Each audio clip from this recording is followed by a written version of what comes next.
persediaan ni ada 10 perkara lah sebenarnya. Cuma untuk malam ni saya rasa mungkin untuk sempat yang saya boleh share adalah 5 perkara penting. Yang mana 5 perkara ni juga sebenarnya saya pernah share dalam paper Sina untuk beri pendedahan ataupun beri sedikit input kepada orang awam berkenaan cara macam mana nak beli rumah lelong dengan cara yang lebih selamat lah. Okey, yang pertama adalah menggunakan konsep ataupun saya tekankan dekat sedia dulu. Sebelum kita nak terus pergi kepada persediaan, kita perlu sedia dulu. Yang mana kita kena sediakan dengan sendiri dulu lah sebenarnya. Ataupun save ataupun diri sendirilah sebenarnya. So kena sedia dulu dari segi saving dan juga status. So untuk masuk lelong, saving adalah sangat-sangat penting. Sebab first kita kena sediakan deposit 10%. Satu lagi dari segi kos yang terlibat, dari segi kos lawyer, kos untuk mengurusan untuk inilah, mungkin ada melibatkan renovation, melibatkan tunggakan, dia punya kos hidden cost yang perlu kita tanggung. So saving tu sangat-sangat penting lah.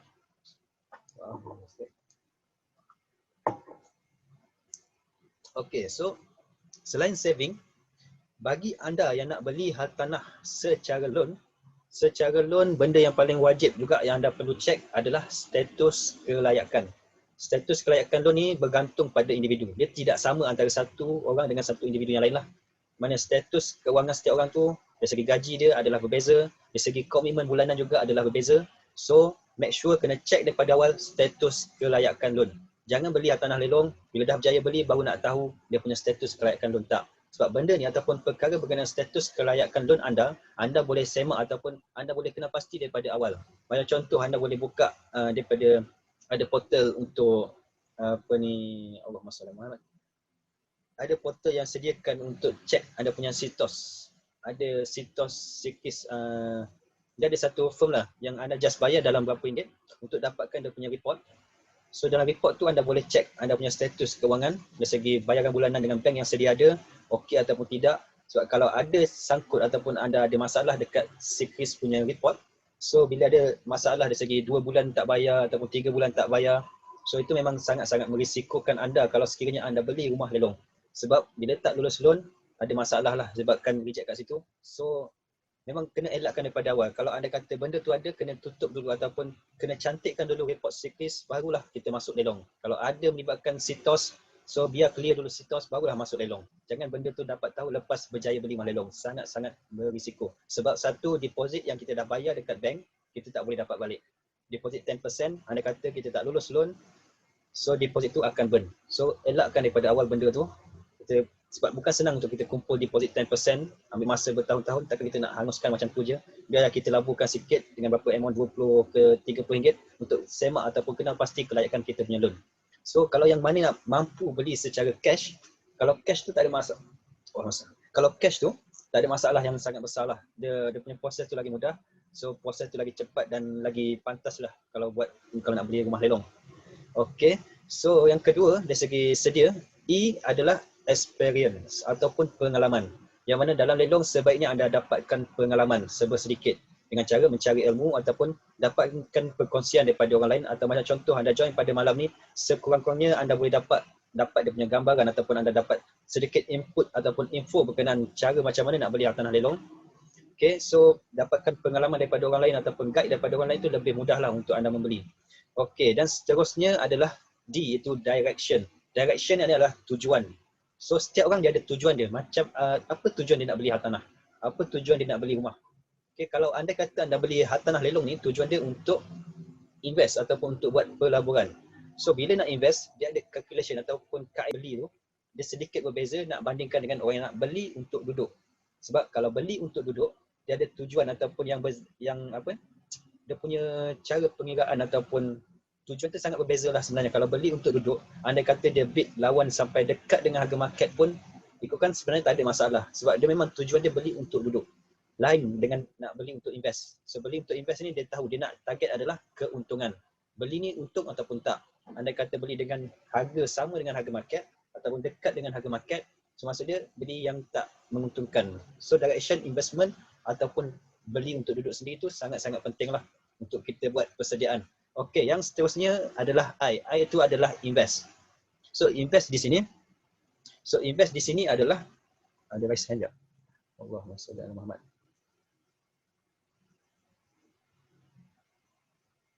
Okey, Bu Ayim ada share berkenaan sitos.com.my tu. Okey, anda boleh buka sitos.com.my untuk anda cek anda punya report sikis lah untuk cek anda punya status kelayakan untuk loan. Okey, saya buka chat banyak UPM. Ni tanya bukan cara untuk dapatkan pos, cara untuk dapatkan tuan. Saya dah jawab tadi. Cik Nizam tanya RPGT bayar selepas dapat untung atau bayar dulu ke LHDN. Okay, Cik Nizam tanya berkenaan RPGT. Okay, saya akan jawab dulu sini. Berkenaan keuntungan, RPGT ni bila kita dah dapat untung, bila kita dah bayar, itu sebenarnya lawyer punya kerja sebenarnya benda tu. So lawyer dia akan buat kira-kira, dia submit dengan lembaga hasil, keuntungan tu berapa, dia tolak segala kos yang pengurusan apa semua tu, melibatkan kos pindah milik, ada melibatkan bayaran kepada lawyer, bayaran kepada ejen, ada penolakan kat sikit kat situ. Dia ada pengiraan lah. So total yang kena bayar dia sebagai keuntungan tu, sebab keuntungan tu kita tak akan dapat terus. So bank akan tolak dulu siap-siap. Ataupun lawyer dia akan tolak dulu siap-siap kepada lembaga hasil segala kos keuntungan dengan lembaga hasil untuk bayar dia punya stamp duty, untuk stamping apa semua itulah. So okey, saya menjawab pertanyaan Cik Nizam. Lelong tips Faris Muhammad tanya lelong tips tu Syafiq Bustam punya tim kan Tuan Firdaus Bu. Okey, untuk ini berkenaan Syafiq Bustam antara yang famous lah dalam lelong. Lelong tips tu bukan Syafiq Bustam punya.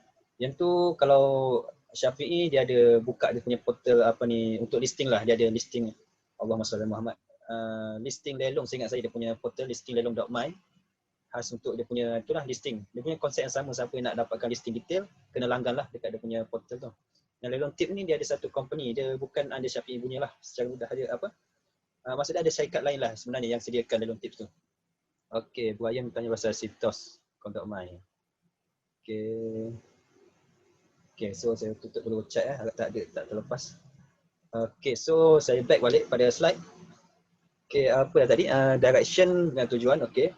Yang keempat, okay, yang keempat adalah I. I itu adalah invest. So invest kat sini bukannya berkenaan invest dalam hal tanah tu, tak. Dia adalah invest dekat kita punya ilmu ataupun kita punya kefahaman berkenaan lelong. Di mana invest kat sini sebenarnya kita boleh dapatkan secara berbayar ataupun secara percuma, kita bergantung pada kita punya inisiatif lah. Maksudnya kita invest kita punya tenaga ataupun kita punya lebih kepada kos lah sebenarnya. Mana kita boleh pergi seminar, kursus ataupun dapatkan buku, e-book dan info untuk kita invest, tanamkan kita punya ataupun lengkapkan kita punya ilmu berkenaan tanah lelong ataupun kita nak fahami apa itu lelong, kita invest dulu dekat ilmu. So bila dah dapat ilmu tu, barulah kita mudah untuk masuk lelong dan kita tahu cara ataupun kita boleh elak segala risiko yang tak sepatutnya. Okey, so yang kelima ataupun yang terakhir yang saya boleh share, sempat saya share untuk malam ni adalah action.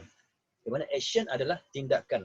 So kalau ikutkan kat sini adalah sedia, kita dah tahu kita punya saving, kita dah tahu kita punya status kelayakan, kita dah ambil pengalaman ataupun kita pernah pergi lelongan, kita nak tengok dia punya situasi, cara ataupun kaedah lelongan tu berjalan macam mana, kita dah kena pasti ataupun kita dah ada sedikit pengalaman lah kat situ ataupun daripada perkongsian daripada orang lain dan ditambah kita punya keyakinan dan seterusnya kita dah ada direction, tujuan dia kita nak beli untuk invest ke ataupun beli untuk duduk, and then kita dah tahu kita dah invest banyak tempat, kita pergi cari ilmu, kita dapat pergi seminar ke, bayar mungkin dah beratus ataupun bayar beribu untuk dapatkan ilmu, tapi last perkara yang kita mungkin tak ramai orang boleh ni ataupun susah sikit nak buat adalah action.